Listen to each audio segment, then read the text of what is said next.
All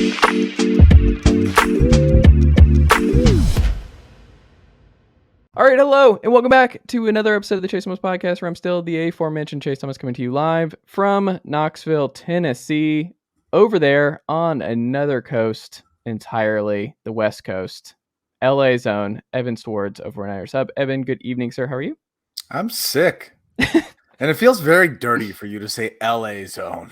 LA zone. Why is it dirty? Because I'm not from here. I've No, just been but here you've for a little dominated bit. the 49ers run LA. Like, it's basically LA country. That is 49er country now. When you put it like that, I'll take that. Yeah, that's fine. It's positive. It's positive. Well, thank you for getting it out with your sickness. Are you okay? Like, what kind of sickness are we talking about?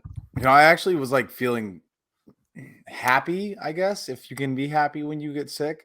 Because like before COVID ever existed, I would just get sick once a year, right when the weather changed and it started to get cold. And like it didn't matter where I was. I lived in Arizona, lived in Portland.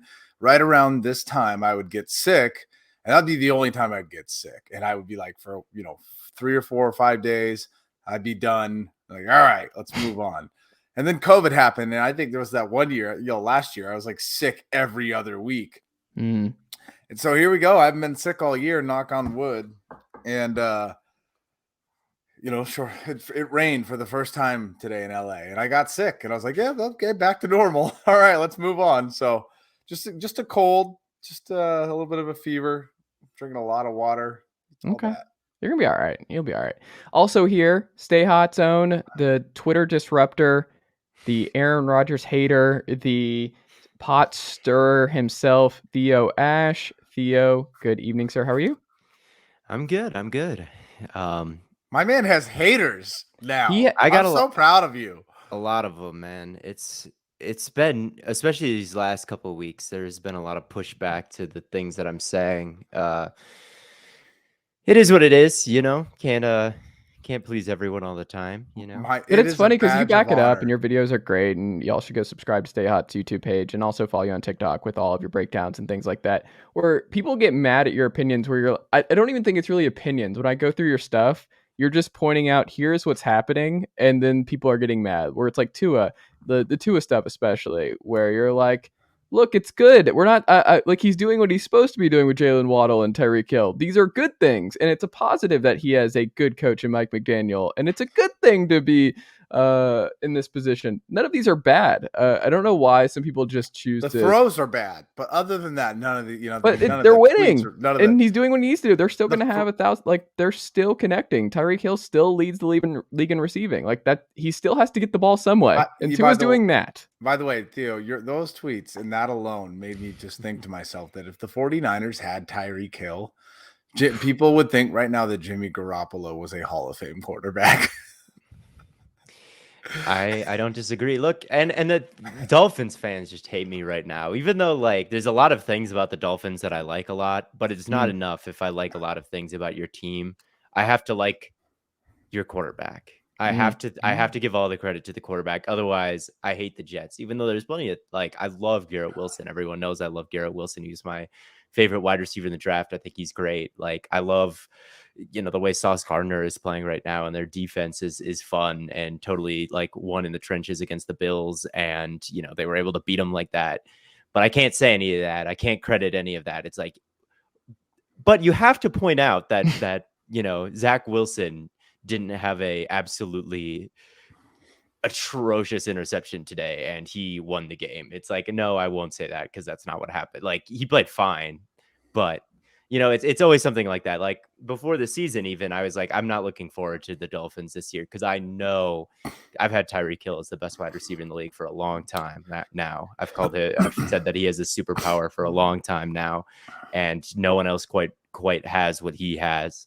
And when he went to the Dolphins and he had him and Waddle and they brought in Teron Armstead and Connor Williams and McDaniel, I was like, this can be the 49ers with Jimmy G, and he can put Jimmy Garoppolo is like really high up there in terms of like quarterback efficiency over the last decade or so. I'm like, I have no doubt that Tua is going to be able to do what Jimmy G does and have a crazy efficient season with these weapons in this scheme.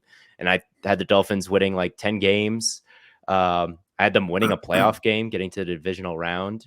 Like, I like this Dolphins team. Could they make the AFC Championship game? I think they could, especially with Josh Allen's like elbow now. He's got that pitcher nerve like injury It doesn't in his sound good, but elbow. also, as It you doesn't pointed out, sound he good. threw the ball 70 yards downfield with that same pitcher's elbow issue, which I don't understand on that last play where Sauce Gardner breaks it up, but you're like, he threw Yeah. that in the air 70 yards. It was I the don't longest pass like next gen stats has charted in a long time.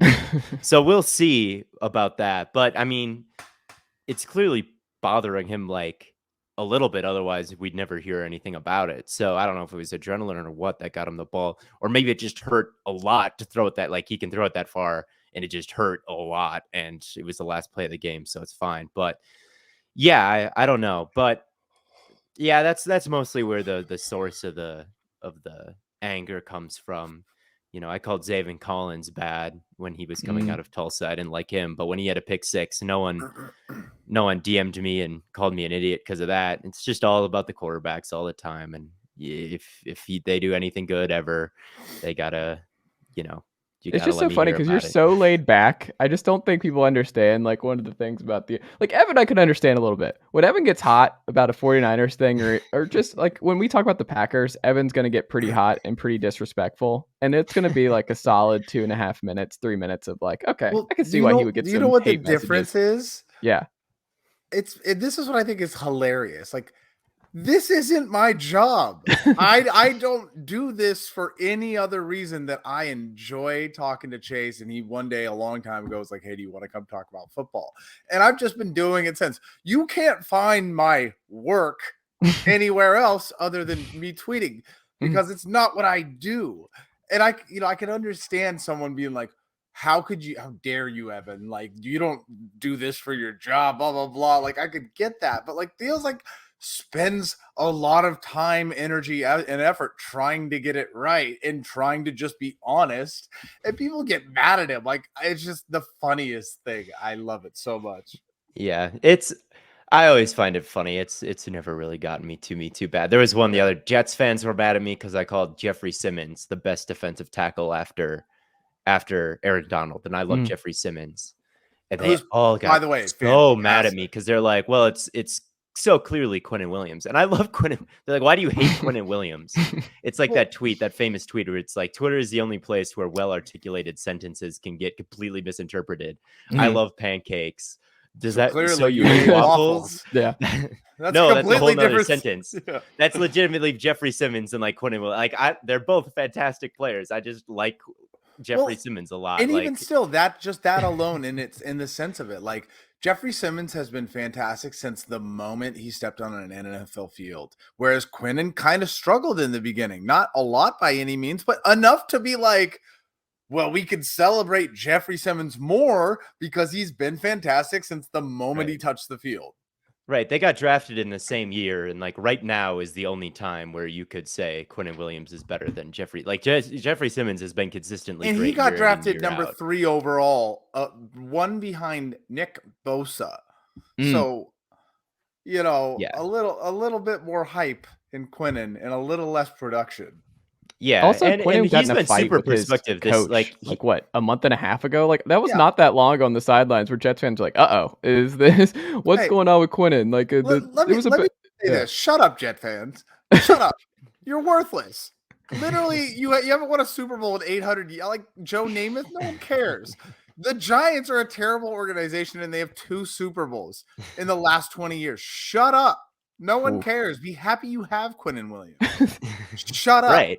Yeah. Right. Yeah. You're both sharing a football team, and neither one of them is actually in New York. Yes, I Quinnen Williams. Just be happy you have Quinnen Williams. I agree. It's like, and when I come up with the top 10 list, and if I rank them all, Aaron Donald number 1 because of course he is. Simmons number 2, and Chris Jones Grady Jarrett number 3. Do it, Theo. You want to. I do love me some Grady.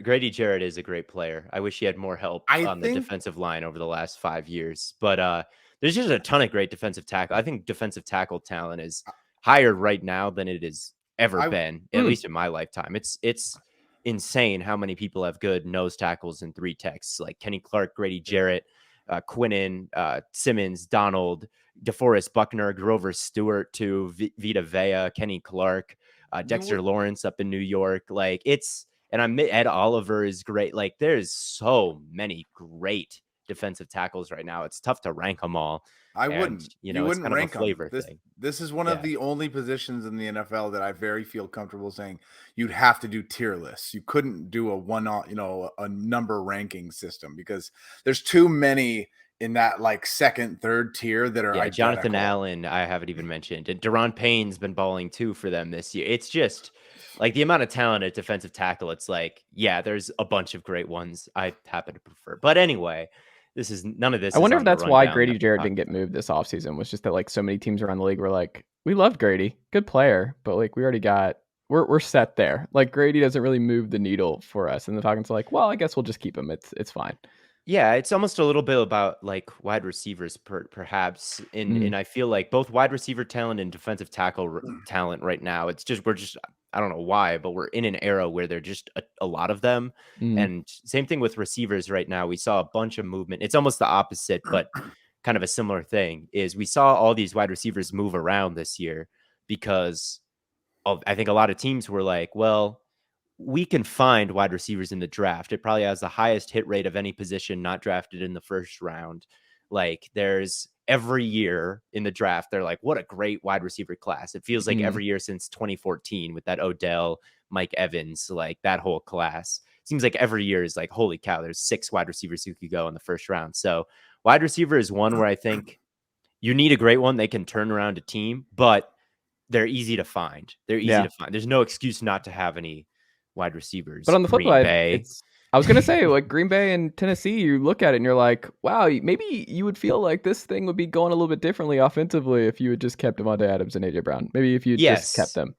For sure. But the Chiefs did it right. Like they got rid of Tyreek Hill, but their offense is still great because they found, Marquez Valdes-Scantling in free agency. They still were like, we can find wide receiver talent. We'll trade for Kadarius. We can find Juju Smith-Schuster.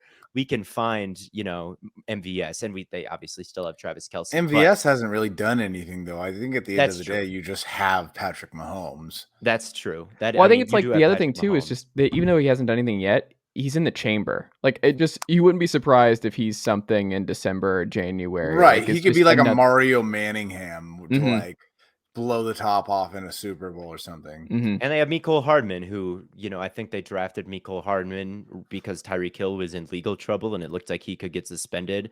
That happened right before the draft and nothing had been levied. They were forced to cut Kareem Hunt a couple months beforehand, I think. So they were like, oh man, are we going to have to do this to Hill as well? So they drafted Mecole Hardman.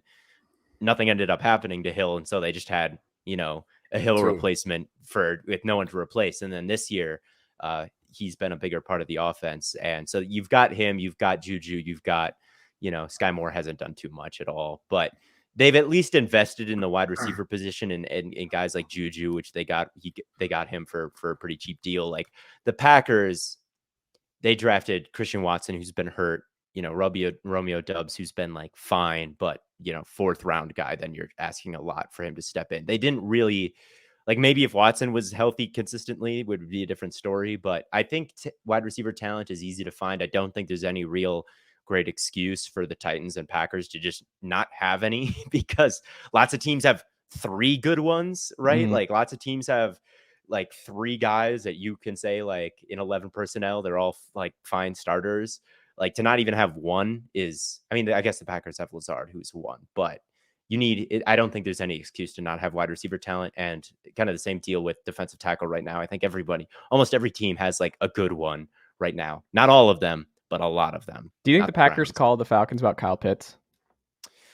No, I think that Kyle Pitts has a lot of value to the Falcons. I legitimately think that when it comes to Kyle Pitts, because Kyle Pitts had 1,000 yards last year. There was a game against Miami where they just threw him a bunch of go balls and he caught all of them.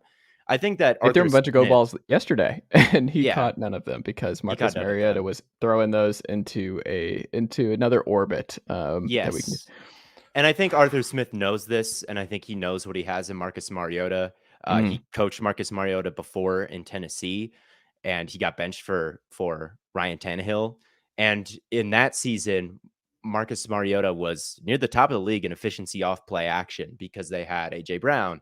They briefly had Delaney Walker, and they had these guys who could take play action passes and do a lot with them. Plus, they had Derrick Henry, and linebackers were biting on the run fakes, and they were a really good play action team, even when they were starting Mariota. The problem is Mariota was the worst quarterback in the league in the straight drop back passing game. Just couldn't do it, couldn't operate it. Took 10% of his dropbacks in that, even higher. It may have been like 15% were sacks in that situation. So when they reunited this year, Arthur Smith was like, we're just going to build the whole ship. We're going to build the whole plane out of play action passes. And they are passing in general at a historically low rate. Their play action percentage is at a historically high rate. And for a tight end, a lot of the times that means staying into block.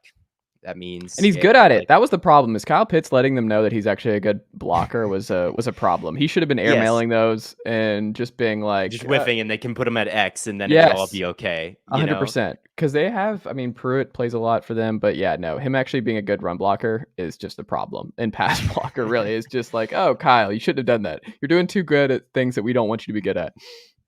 Yeah, but like last year, they with a real quarterback in Matt Ryan, and who knows how real he even was. I thought Matt Ryan really was disappointing last year because I thought Matt Ryan did about as well as he could have, considering the Jalen Mayfield type circumstances. He just brings that wherever he goes. The Colts offensive line died with Matt Ryan. The Falcons offensive line died with Matt Ryan. And then the Falcons, up until yesterday, has really been incredible in run blocking all season long. Okay, a little bit shaky in pass protection, but no Elijah Wilkinson yesterday, and Matt Hennessy was he was rough at left guard, and then he gets hurt, and it was. I'm concerned about the offensive line the rest of the way, but to this point, a little bit of a surprise. But I don't know how much of that's Matt Ryan.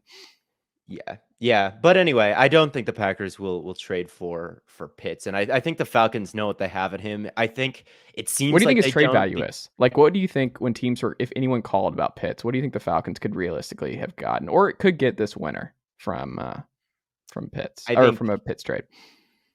Man, I think I would rather have him than Brian Burns, and Brian Burns just got 2 first-round picks offered for him, and which is stupid, and I can't believe that was offered or turned down. That's like both malpractice to do that. If you're it wasn't 2 first-round picks.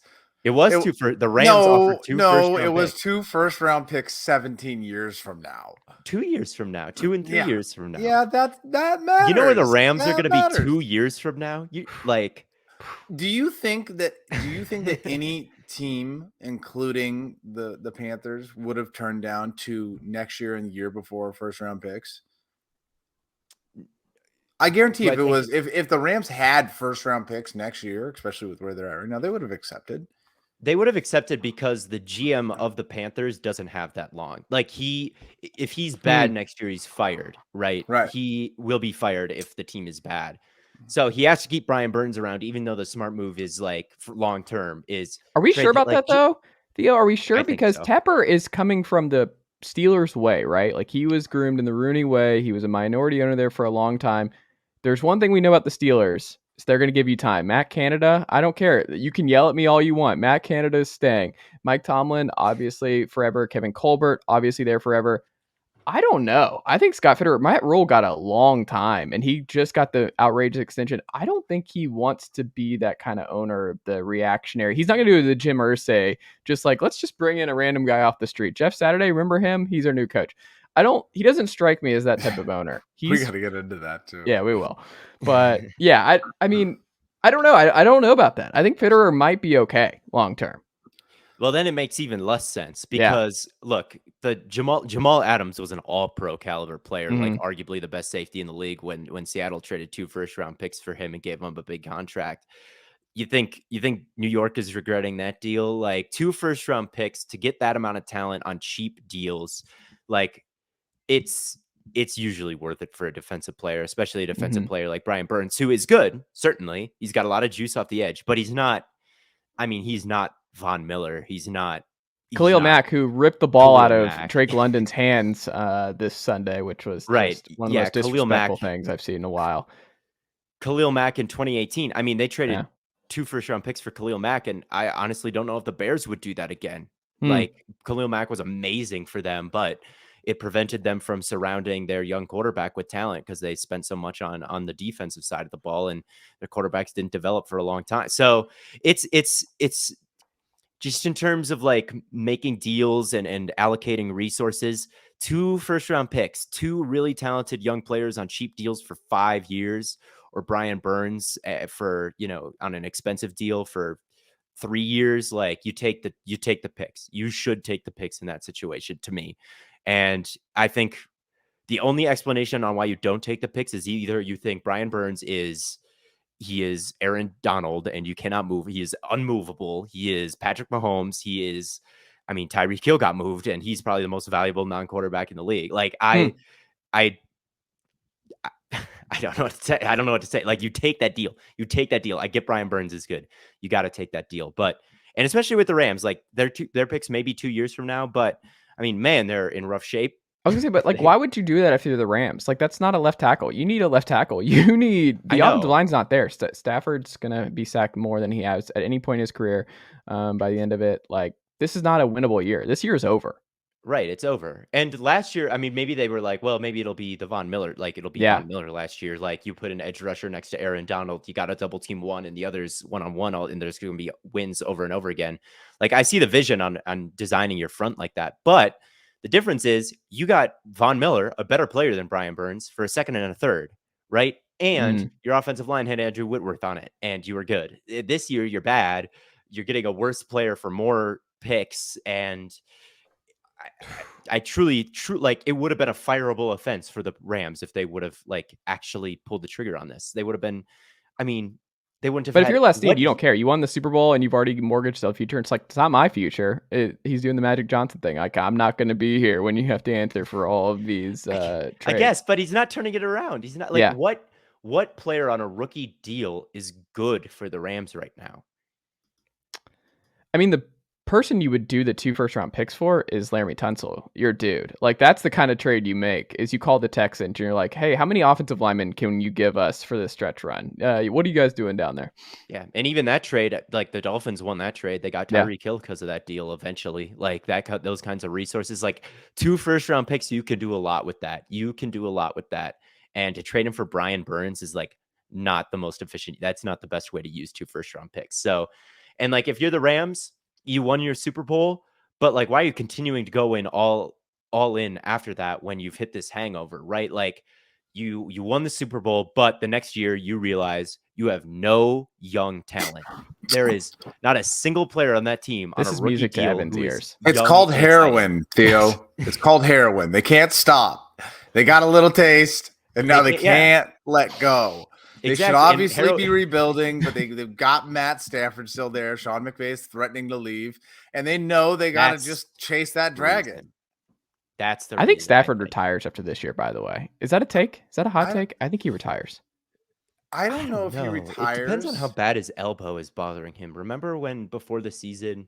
I think as long as Kupp is around, Stafford will be around. I think they're all unless Kupp gives his blessing. Where Kupp's like, "Look, Stafford, I love you, man. You got me a Super Bowl ring. It's great, our one-on-one connection. But your elbow's messed up. You're getting sacked more and more. You're going to get sacked a bunch next year too. It's not worth it. You got the ring. What if all of this, all the talk, is just to convince Matt Stafford that it's his time to go? Everyone's like, yeah, guys, we're leaving the party. Got to get out of here. The second Matt Stafford leaves, he's like, oh, yep, time to go. They all lock the door behind him and turn the music back on. Well, Tom Brady just did it to him. Like, he just did it where I think the Bucs had a 5% win probability on that last drive. And they just march right down, Scotty Miller out after Scotty Miller out. And you're like, oh my God, how did they already get here? Obvious pass interference call, 1st and goal from the 1, and then just the perfect call to Otten. Just brutal. That's an awful, awful way to lose. I don't know how you come back from something like that. Like, it was just horrific. Guys, Tom Brady is undefeated since his divorce. Oh my God. That is true. That was a weird ending. That one was walk us through it, Theo. Inexplicable. Well, it was just so much off coverage, right? Off coverage towards the sideline. You let Scotty Miller beat you on the same route like 3 times and get out of bounds 3 times. Like, they couldn't tackle him in bounds. Like, if Scotty Miller burns Jalen Ramsey deep, he burns Jalen Ramsey deep, right? But just to play off and let him get these curls to the sideline, go out of bounds, and just march down the field, it's inexplicable. Like you said, it was insane. There was a 5% chance of the Bucs winning.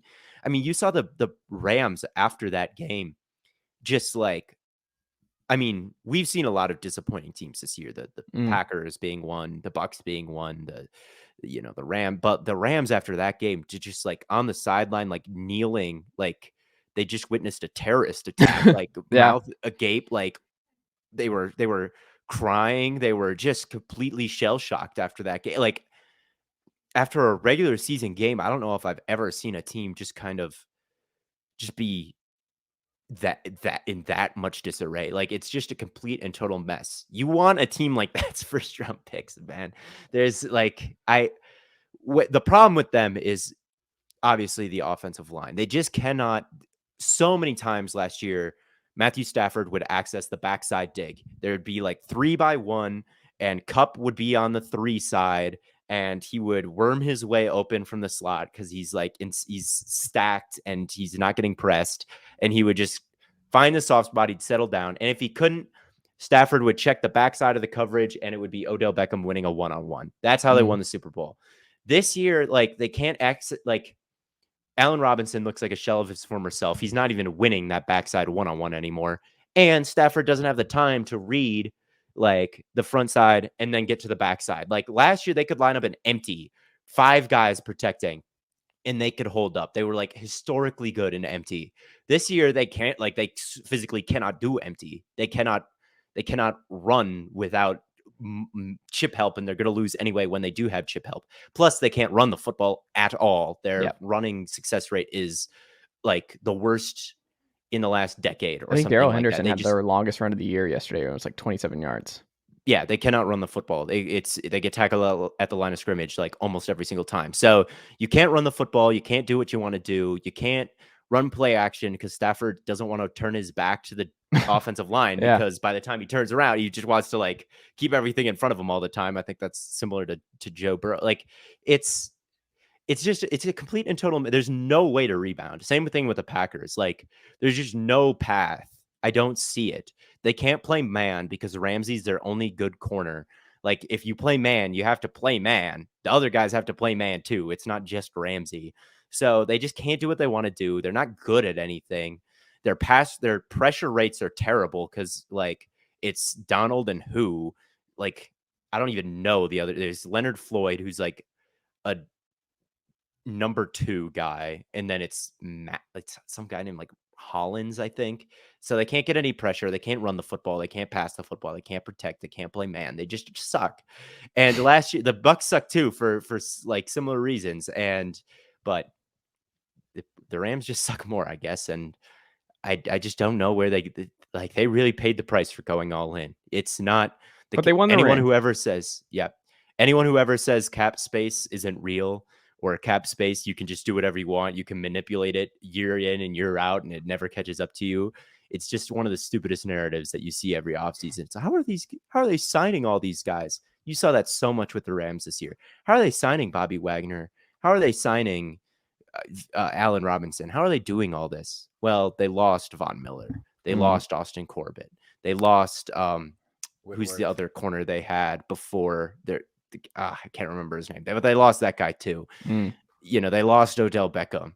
They lost Andrew Whitworth. That's how they afforded all these. There's always a reason why these things happen. And, they made a lot of splash signings. And like you said, it's heroin to them. Like we can never be bad. We can never just be bad. We have to go all in and pour. It's like the Saints. The Saints do this too.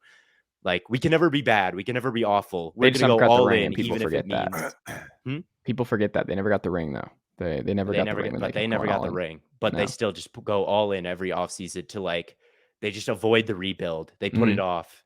And maybe it's because the last time the Rams had to rebuild, they sucked for 15 years and had to move from St. Louis, and it was horrible. And they're like, never again, but who knows? It's a mess. Evan, it's time for your Packers take. It's time for the Packers are awful. You tweeted at me yesterday about it. 2 red zone interceptions for Aaron Rodgers yesterday, visibly upset on the sidelines. He called his own. Oh no, the pack is back from Theo Ash. The pack is back. Yeah. I mean, the details. This shirt is from 1996. Is it really? Yeah, the pack is That's back clutch. to back. 1995, 1996 division champions. I should grab the Falcons Keith Brooking 98 helmet I have signed by him. Yeah. They are not back. No, the pack is not back. Evan, give us the Packers suck before Theo explains. First off, in you don't graphic need to detail. bury the lead. It's not even about that. Like, it's just, it was blatantly obvious. You saw Aaron Rodgers getting stomped out in the playoffs for the last couple of years when he had Davante Adams, when they had this fantastic team, right? And it was like they did not belong competing for a Super Bowl every time they played, the Niners in the playoffs or whoever it may be. And then they lose Davante Adams, who's one of the best receivers in the NFL. So my whole point was, you're not getting better this year. Like, did I think that they were going to be this bad? No. But I was like, they're not getting better. They're not going to stay the same. They'll get worse.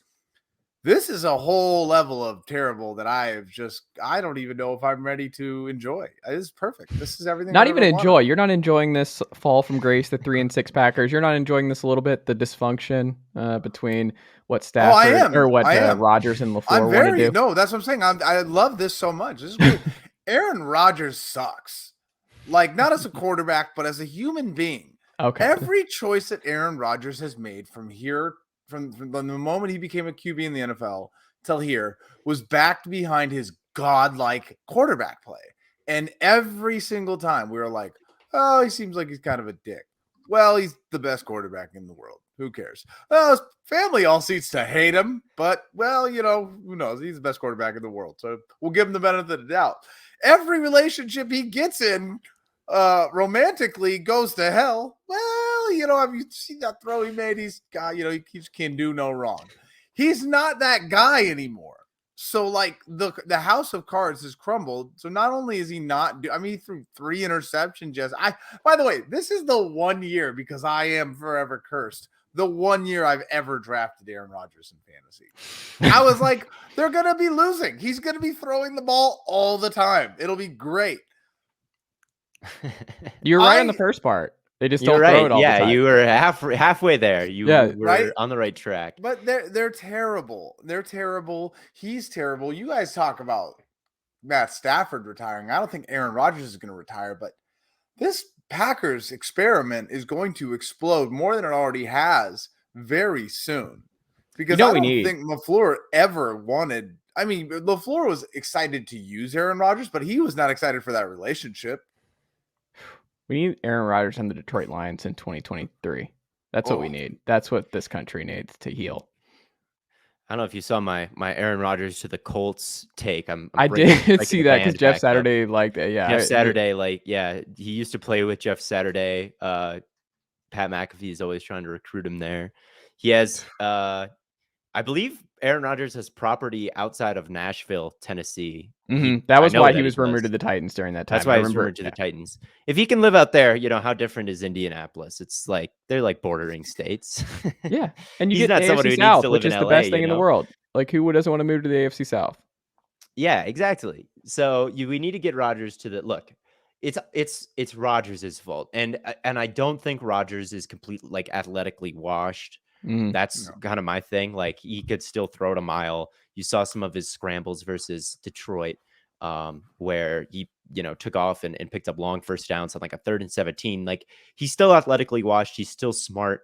If Bakhtiari was healthy and they still had Adams, I don't think we would be having this conversation of Aaron Rodgers has fallen off a cliff right now. I think he is still a useful quarterback, and I think he's still capable of good play. But it is his fault they find himself in this situation, because they offered Davante Adams a bigger contract than the one he signed in Las Vegas. And Davante Adams said, I didn't know what the quarterback position was going to look like in Green Bay because Aaron Rodgers keeps threatening to retire. That is what Davante Adams said. So Rodgers is wishy-washy. What I said. Rodgers sucks as a person. Exactly. His wishy-washiness and the fact that he is so kind of aloof and mysterious. No one knows what he's going to do. And he's, keeping everything. I said yesterday, and I hope this will to your point, Aaron Rodgers has done more for the anti-drug movement than Dare has done in 20 years. Like, everyone was like, weed's fine, drugs are fine. Drugs are apparently not fine because it took the best quarterback in the world, and now he's terrible, and everyone hates him. I didn't mean to interrupt you, but my God. Yeah. Yeah. So yes. And there's no quick fix either, because Rodgers just is such a perfectionist and needs he needs everyone to be perfect all the time. Otherwise he goes on national television and like says they should be benched because there's too many mental Who was he mistakes. talking about with that? Oh, I think he's talking about just the rookies. I think he was talking about Any of Dobbs and them. Watson and Watkins. But here's the thing, like, Davante Adams was horrible for 2 years. You know how many glares Rodgers sent Adams' way for the first 2 years of his career? It was a million. Adams sucked. Jordy Nelson was in the league for like 4 years before he became like a real wide receiver on the Packers. Randall Cobb, he didn't do anything his rookie year. And Rodgers, like, to get him out, he was going to retire unless they like brought Cobb back because he likes Cobb. Rodgers, it takes years for Aaron Rodgers to like you. And once he likes you, he can. That's why they never pick guys in the first round. Like, once these guys develop in that system with that quarterback, and Rodgers always knows where they're going to be, and Rodgers like knows the ins and outs of how their game works, and vice versa, then you can turn a guy who sucked the first 2 years in the league and was a second-round pick into the best wide receiver in football in Davante Adams. Then you can turn a second-round pick from Kansas State, Jordy Nelson, into the most efficient wide receiver in football. And you can turn a... What were you Go gonna ahead. say? I'll just say they're asking, the fans were chanting on Twitter to cut Davante Adams. Oh yeah, I was one of them, dude. Yeah. I was like 15 years old at the time, so I don't count these takes. But he was like one of the worst starters in football. He could not catch. No. I'm sure if Rodgers was 34 years old, I would bet anything that like Dobbs develops into like a 1,100-yard receiver eventually. Like, that's he's just already is been how doing well though. He's been doing well. Dobbs is right. He's a talented player, and like eventually, like once he's smart, and like eventually once he gets on the same page with Rodgers, he definitely needs a little bit more development. But I would bet that Dobbs eventually becomes a great player. But that's the thing; it takes years with Rod. He's not someone who can just. It's chemistry has so much to do with it. Because he's an asshole and he hates everyone. And when you start the relationship with him hating you because he hates everyone, you have to work backwards so much just to get him to just be neutral, to even get to know you. Right. But the only thing I will say though is Aaron Rodgers is as much of a terrible human being as we all know he is, whether you want to admit it or not. He's a terrible human being. He isn't at all. These are not all to blame. Like, a competent NFL team doesn't go, we've got Davante Adams, we're gonna get rid of him. No, they go. Well, they tried to sign him. He said no. He said I won't sign here. But this goes back further than that. They needed more than just Davante Adams for the last 3 to 4 years, and they didn't do it. And they should have done it before it ever got to this. Because the organization as a whole, they did, whether they'll ever admit it or not, they were like, Davante Adams is good enough. What else does Rodgers need? They neglected the receiver position for so long because they had Davante Adams, and it was always like just these pathetic signings or like little like crumbs that they try to get him, like way too old tight ends or whatever it may be, bargain bin receivers, and it didn't work. And if they would have done it last year, if they would have got out maybe the Justin Jefferson, Brandon Ayuk season, if they would have figured out a way to get a receiver that year, they wouldn't be in this position. But they deserve it, and Aaron Rodgers deserves it because they all just, rather than fix it and make it work now, they all sat around and complained, and Rodgers threatened to retire, and Davante wanted to leave, and all these things until it got to this breaking point. I want to call Davante Adams the winner here, but he ended up in the worst team in the NFL. So they're all losers. Yes, that's the thing with the receivers is like Jordy Nelson gave way or Greg Jennings gave way to Jordy Nelson, right? Like they got rid of Jennings. He went to the Vikings. He was terrible, but they had a 2nd-round pick that had been developing for a long time that now had a connection to bridge with the Rodgers, gap. They were able. Yeah. Yes. And then when Jordy got older, they invested a 2nd-round pick in Devontae Adams. And then when Jordy got worse, it got rough for a couple years, but eventually like Adams was there to take over. Here they've got Lazard, who was an undrafted free agent that they signed off Jacksonville's practice squad. And even Lazard has turned into like a good player. But you're right, Evan, that 2020 draft completely, I think, they were good past the 2020 draft, but to not get anything out of that time when Rodgers was getting older, they were in the NFC Championship game in like that season. They were this close to the Super Bowl. I think that was the Bucs year that they lost to the Bucs. And it was a close-ish game. It came down to the wire. They were this close, and they drafted a backup quarterback and then extended their starter, and a backup running back and then extended their starter. If they would have drafted they were only 2 starters away. Like if they would have gotten 2 solid starters there, or even if they weren't solid right away, a wide receiver that could have been developing and now taking over, that guy could have bridged the gap. Instead, they have Lazard, and then they're trying to make things happen with rookies, and Aaron Rodgers has never played well with a rookie. So they wanted Brandon Ayuk. That was the word, right? They wanted Brandon Ayuk. Rodgers wanted Ayuk. He said that I really liked that ASU kid. Shout out ASU. He said that and then they didn't tell him they were drafting Love. That was like not a thing. Well, no, that was the thing. They said that they were going to draft Ayuk, but then the Niners took him, so that was their backup plan. Yes, very different backup plan. Very different to go wide receiver to, let's just draft your air. That's interesting. So do you think, Theo, based on it's November 7th, it's a lock and change. Yes. You had to guess who's under center week 1 for the Packers next year. Do you think what are the odds in terms of 1 being Aaron Rodgers the highest, 2 Jordan Love, 3, actually we'll do the 4 different ones. They do it by a trade. They bring in someone by a trade, or number 4, a rookie that they draft next year in the first round. I'm not sure it's going to be Rodgers. Okay. I think it's like even money. Because they asked him if he's going to play. Like Brady just turned 45. Are you going to play until you're 45? And he just like burst into laughter. It's like, no. And then they asked him, well, does the development of the young guys, like, does that impact your, how much you want to stay around? And he's like, yes, absolutely. That impacts my decision to stick around. If the cupboard looks bare, and I mean, they're not a playoff team, that has to weigh on him. And it does. And if the cupboard looks bare, and maybe they don't, I mean, he just signed a huge contract. Maybe they'd like to get out of that. Like maybe they would push him to retire. And he's not having any fun, and he is not having any fun this season.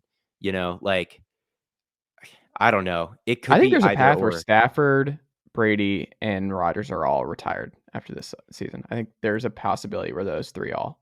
Stafford would surprise me just because I think he's a bit younger than he is younger than those guys, and he also just signed an extension. But yeah, I mean, they're all in similar situations, and they're all old, and they're all. I mean, he'll be 35 to start next year. They don't want to get hit. I don't know. I would like to trade both Rodgers and Love. I don't think either of those guys are really. Does it make more sense though to play Love down the stretch? Because it's like the playoffs are out. When does it become like we have to see what we have in Jordan Love? Like we have to just give the full, like we're shutting down Aaron Rodgers. Let's pull the ripcord out from this. If you do that, Rodgers never plays for you again. Yeah, and that might be the best case scenario for everybody involved though, right? But that's the thing. Like he's very difficult to trade. As much as I say he should get traded to the Colts, that's video with like, oh, we're gonna trade him to the Colts because of McAfee, and we're gonna trade Jordan Love for Michael Thomas, so we're gonna draft Bryce Young, and we're gonna sign out. Like that would all be awesome, but that's completely ignoring all the cap. That's the thing. It's very difficult to trade Rodgers. So if you're gonna pull the cord on that, and you can't really move him. You're like betting that he's gonna retire, right? Otherwise, he's just gonna be this grumpy backup on your bench, and that's transition. Bully him back. Just be like, no, this is what we're doing. Transition to Love, like if Favre was on the bench when Rodgers was getting started, because that's their whole blueprint, right? Is like the Favre to Rodgers thing. A big important part of that was Favre retired, and then he unretired and he wanted to come back. And they said, nope, we've made the commitment to Rodgers. We do not want you around. And then he threw a big fit and they had to trade him. That's their blue. They're not going to have, just like they wouldn't have had Favre backing up Rodgers. They would have been complete all in on Rodgers. They're not going to have Favre lurking, or for Favre. They're not going to have Rodgers lurking in the background while Love starts. That's the thing. So it's such a difficult situation, because if you bench him, then you're opening up a crazy can of worms. He's never playing for you again, but he maybe he doesn't want to retire, but you can't quite trade him for equal value because of the contract. It just gets really, but you have to see what Love is eventually. But I mean, I would ideally, if I could like trade both of them and I could just draft a new quarter, because I don't think Jordan Love is serious. I don't like Jordan Love. Like, nobody Jordan Love's reputation in the NFL is trash. Everyone thinks he's terrible. He's not going to trade it. You'll be able to trade Aaron Rodgers though. They'll figure it out. Hopefully. Theo, I'd rather go forward. If the Packers have like if they suck the rest of the season, it's not out of the question. Rashawn Gary just tore his ACL. If they end with like a top 7 pick in the draft, a top 10 pick in the draft, maybe even a top 5 pick in the draft, if they don't win many more games than the 3 they're at right now, and you have the opportunity to draft a guy like Bryce Young, who I really like, who's just I'd rather smaller Aaron Rodgers. Smaller, right? I'd rather reset my timeline with Bryce Young than go with Jordan Love, because I think as prospects, like, Young is incredibly like way better. So he's fun, man. I would rather like get rid of both of them, honestly, at this point, and just like start fresh. I don't want Love. You stink.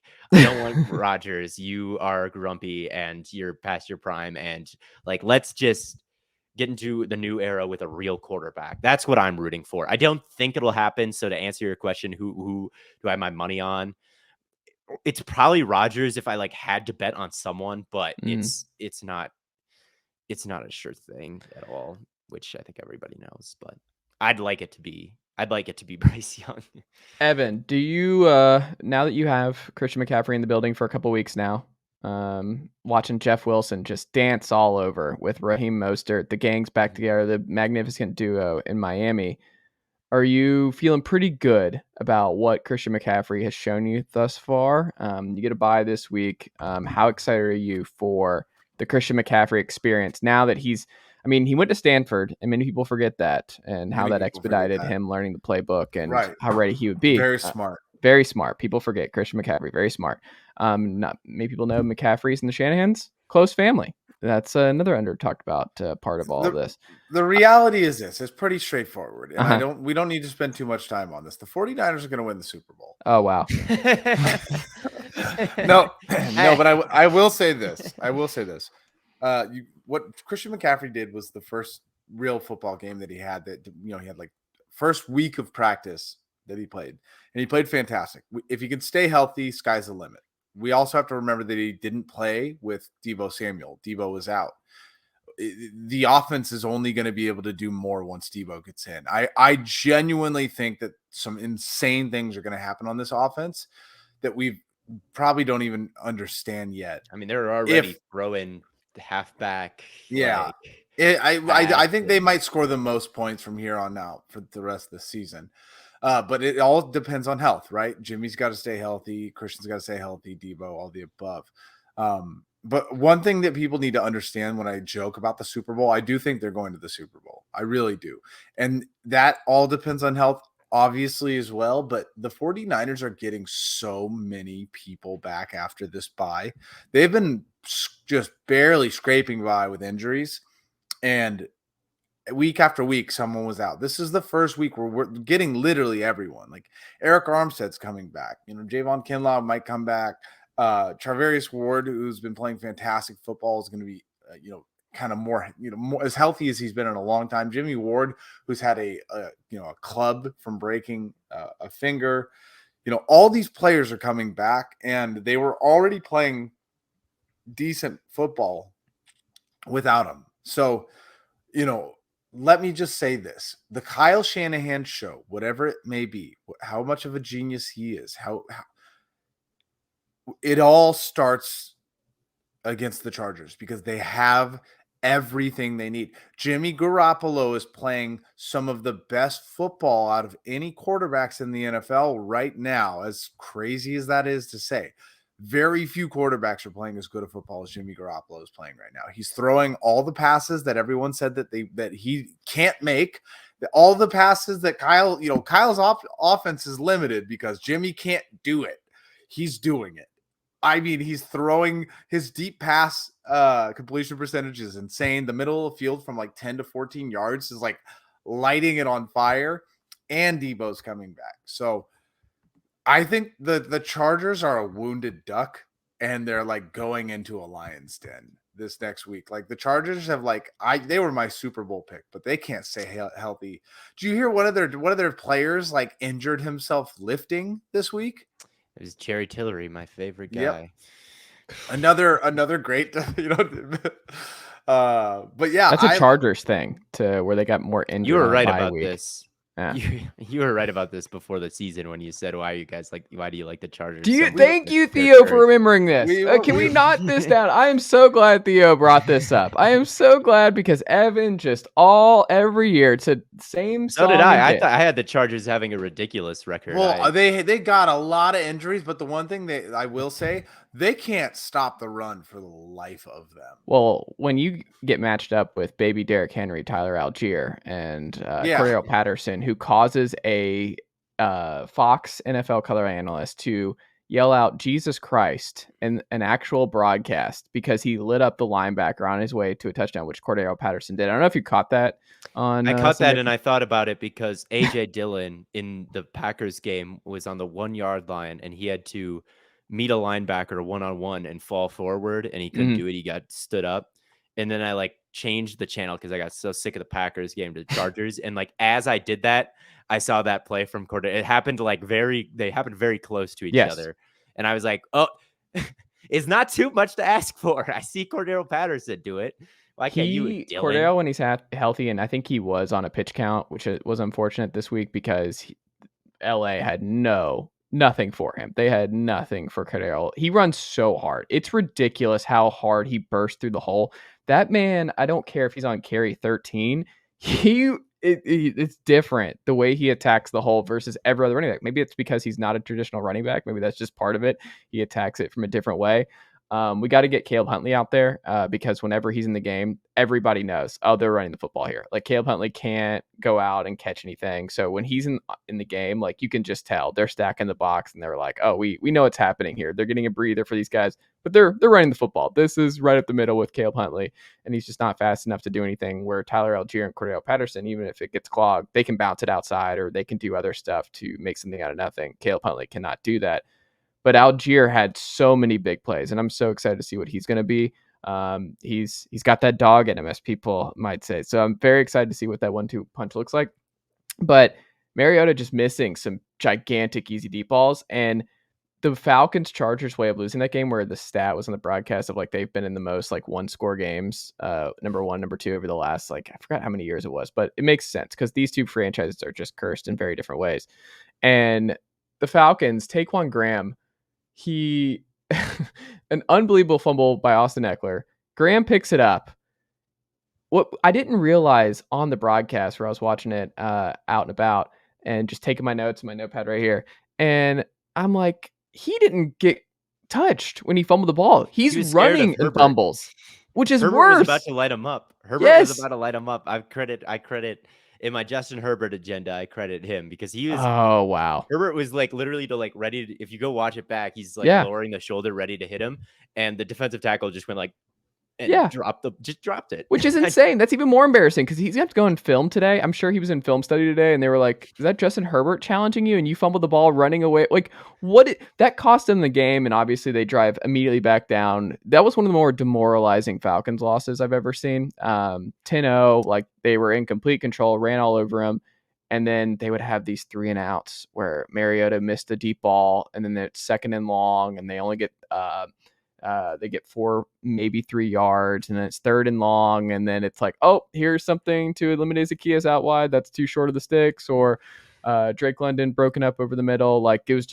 It's a drive killer when he misses those, and they were open. Kyle Pitts is just running by the Chargers safeties, and he's just airmails it. And Mariota had 4 of those, and he had 5 yards per attempt. And if you watch the game, it's just Drake London got targeted. Him and Kyle Pitts, I think, were targeted 12 times, and it was like 4 catches total. And it was just all close stuff. And it was just an abomination in a multitude of ways, Theo. And I'm upset. I hated it. That was awful. And this Falcons team is the worst case scenario for me because they're in every game.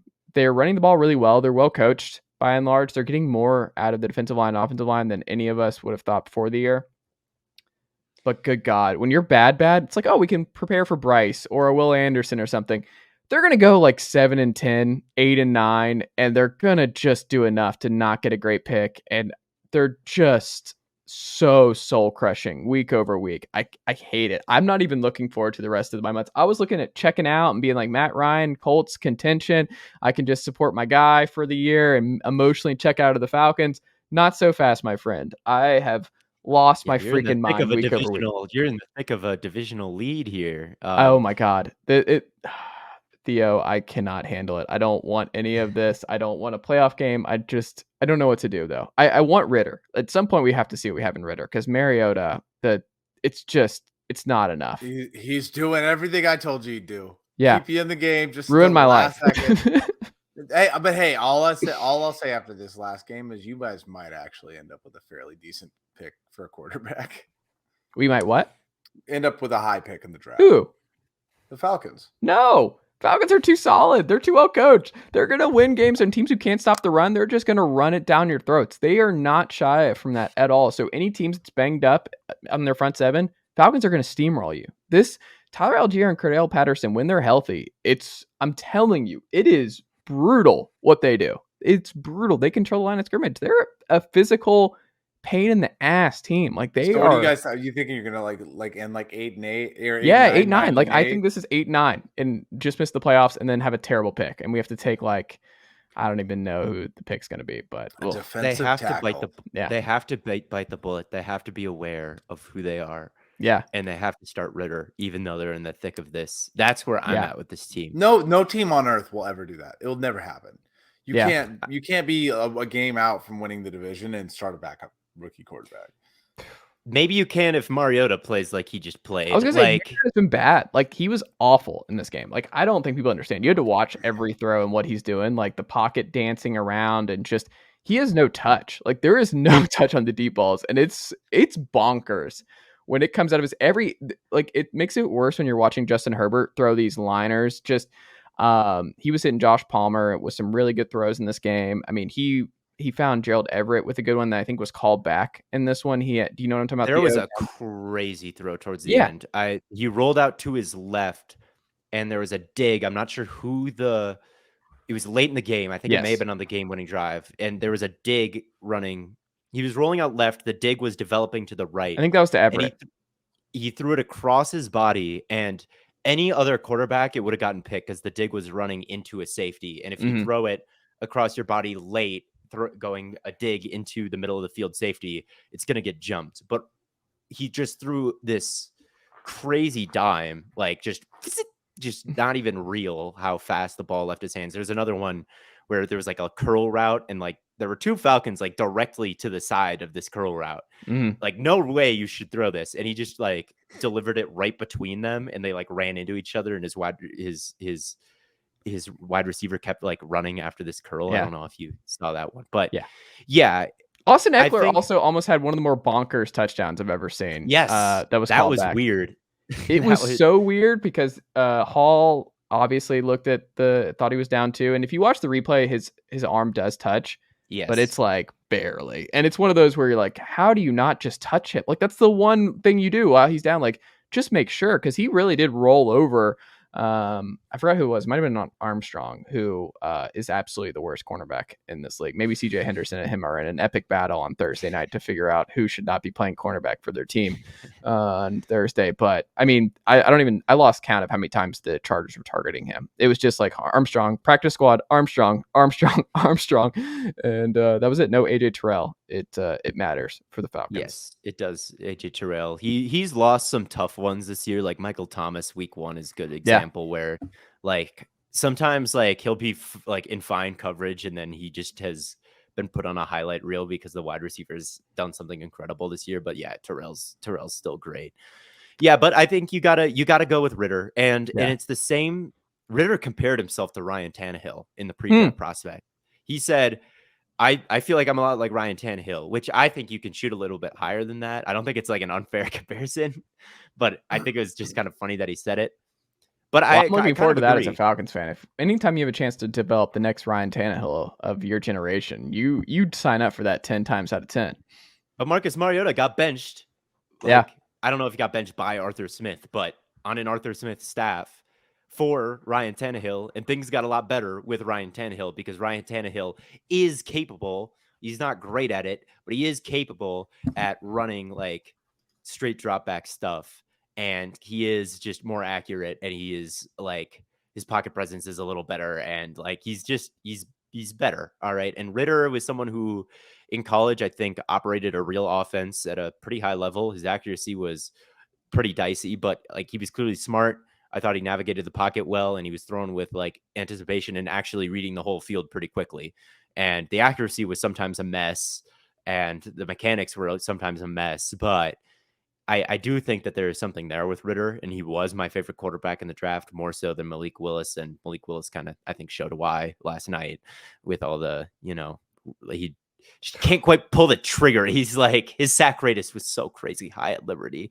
It's like, you got to throw the football sometimes, dude, like over the middle sometimes even. But I felt Ritter is someone I like a lot. He's someone that I think if you were to turn to him, I think it could mirror the Ryan to Tannehill transition that happened in Tennessee, or not Ryan, Mariota to Ritter, or Jesus Christ, Mariota to Tannehill transition that happened in Tennessee a couple years ago. And even if Ritter sucks, you know what you have and you know what you need. All right. To not know is a little like, that's a little dicey. So you're not winning the Super Bowl. I think the priority is like, you got to know what you have in Ritter. You have to know what you have in Ritter at some point. Going into this offseason, it will help you to know what you have. And if it's bad, it's bad. If it's good, it's good. So it has to happen. Like one more bad Mariota. If Mariota plays bad next week, I don't know who they play. Well, they have the Panthers on Thursday. Why? Oh man, that's I just ruined your week. I apologize. America will not be watching, but Falcons at Panthers on Thursday night, folks. Oof.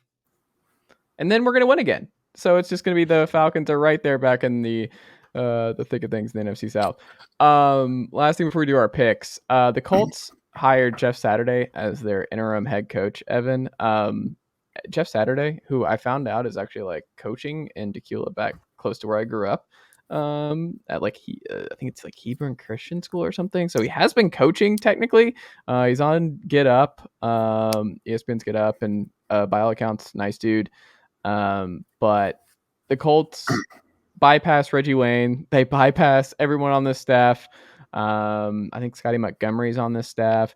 You go up and down the list. John Fox is, I think, a defensive assistant. Like all kinds of Gus Bradley, who has been like a coach for a long ass time. Yes. To just go the interim route. The one thing I will say, college programs are doing this, where like the bowl game where Bob Stoops coached the Oklahoma bowl game for them, where he just like popped in. He's like, all right, well, the transition, Lincoln's it's like gone. A celebrity cameo. Yes. I'm okay with the celebrity cameo if it's like a one gamer, but like celebrity beer pong shot. Yeah. So where you just bring in like, remember this guy, Jim Sorge, he's going to coach the Colts this week. What if they did like around the clock, a different Colt, Edgerrin James coaches one week. You just bring in different guys. Like Cadillac Williams coached Auburn this week. And I mean, I understand he's the running backs coach, but it's like, no way. Yeah, it's just, I didn't see that. Yeah. Like, I don't know. There's two parts of this. It's pathetic. Yeah. We need Kuechly as head coach of the Panthers. It would be so much more interesting. It would be so much more interesting. Do a Rolodex. Like if you fire someone, you have a weekly, remember this guy coaching the team. Yeah, like that's what you do. Thomas Davis and Luke Kuechly co-coaching the Panthers on Thursday night. Steve Smith coaching one week. Can you imagine Steve Smith in that locker room getting them ready to go for one? He would just be calling. He would call 20 go routes to DJ Moore where everyone else blocks, and he's like, if you're a real wide receiver, you'll go up and win this. That would be the Steve Smith Panthers. It would be like Traylon Burks versus Alabama a couple years ago when like it was 4-by-1 and the 4 just like watched him on one side, just like watched him run this go ball and moss somebody. That's what the Steve Smith offense would be. Exactly. What is your take on all of this though, Evan, with the Colts? It's just pathetic. It's sad. Yeah. It's a waste of time. It's a disrespect to everyone that's coaching in the team, and the team's terrible. I mean, the 49ers, when they hired Tom Sula, was like one of the most egregious head coaching hires, and I love Jim, and I mean, I think Jim's incredible, but he had head coach. Not only was he a fantastic defensive line coach, one of the best, he had head coaching experience in NFL London, which is not like, like any prestigious by any means, but he'd gone through the reps, right? And he'd won a championship with them. This is pathetic. Like it's funny because it's hilarious and it's sad and all those things, but like, can you imagine being, it's literally the same thing as like Stuart Little. When you're like, can you imagine being one of the kids in that orphanage and they adopt a mouse over you? It's literally that. It's the same thing. You're sitting there, you've been coaching your whole life, and this guy who doesn't coach, who used to play center, who like hasn't even tried to coach, like, hey, Jeffy boy, come on over here. Here's my gun. Go ahead and take it out and shoot a little bit. Like, I wasn't expecting a Stuart Little analogy here on this program. It's a good one, though. I like it. And it's also like, I have to, like, it's like you said, pathetic. It's weird. I think at the very least, it's just very strange. I wonder if he went through, we don't have all the details. Like, did you ask all the folks, like, do you want the interim tag? Like, Reggie, do you want to be the interim coach? Or do you want, either way, it should have been in-house. Like, that's just something you do. Like, you just hire someone in-house as the interim coach. But I also am like, still the interim. I don't think Jeff Saturday is in the running here for the long-term. Well, he is. He is, according to the reports. Oh, is he really? It's like it's an audition. Oh, then yeah, I'm completely out. Yeah, no, this is done. If it's an audition, then I'm out. Like, if it's an audition, then I'm out. And it's a crazy situation to throw an audition. Yeah. The Colts are, when they're getting 2010 Browns like level bad here, like to go through all of these quarterbacks, all of these like old or washed up or clearly bad veteran retreads, and avoid drafting a actual quarterback in the draft, and to go through all of that, to turn to Ellinger, who I thought played actually quite well against Washington, and then he just completely got Belichicked in the second game. Like they're a complete laughing stock. It's like hilarious the decisions they're making, and Irsay like throwing his guys under the like Wentz. After Wentz lost to the Jaguars, Irsay spoke about him the way I've never heard an owner talk about a player before. I mean, he was like, what a worthless piece of garbage he was. What a mistake we made. And like, even if you think that, no one ever says it. But this owner, Irsay, is just, he's a nightmare, right? Like, What is he doing? What is he deciding on? These things are based on, it's like the Cardinals. Like, the owner of the Cardinals gave Cliff Kingsbury, Steve Keim, and Kyler Murray huge extensions this offseason. Although, like, the core of those three, everyone knows. Some random guy off the street, I'm willing to bet my life that as long as those three are around, Kyler I like a little bit. I like a lot more than Keim and Kingsbury, but like, that's just not the core that you extend for that long. But they're all buddies. They're all friends.